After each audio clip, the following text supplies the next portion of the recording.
So there we have it, the Nikon D600 review. Overall, it's an unbelievably capable camera, rocking a 24 megapixel, unbelievable sensor. Images at 1600 look like ISO 100. Images all the way up to 6400 look great. Incredible amounts of dynamic range throughout all of your shooting ability. A very welcome dual SD card slot, as well as a headphone out.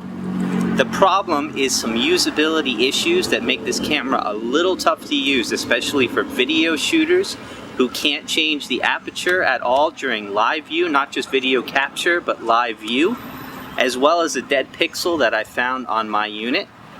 That will probably mean that it's going to be going back to the store. Whether or not I get a replacement remains to be seen. Overall, it's a very capable camera.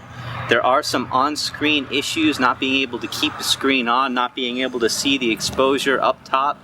Also some issues with where the ISO button is placed, similar to how the D7000 is.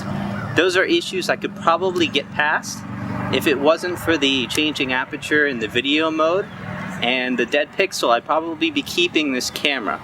Overall, though, you will never go wrong with the image quality on this camera.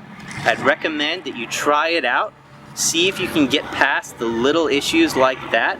If you can, overall you'll be blown away by the results of this body. I put it up next to the 7D.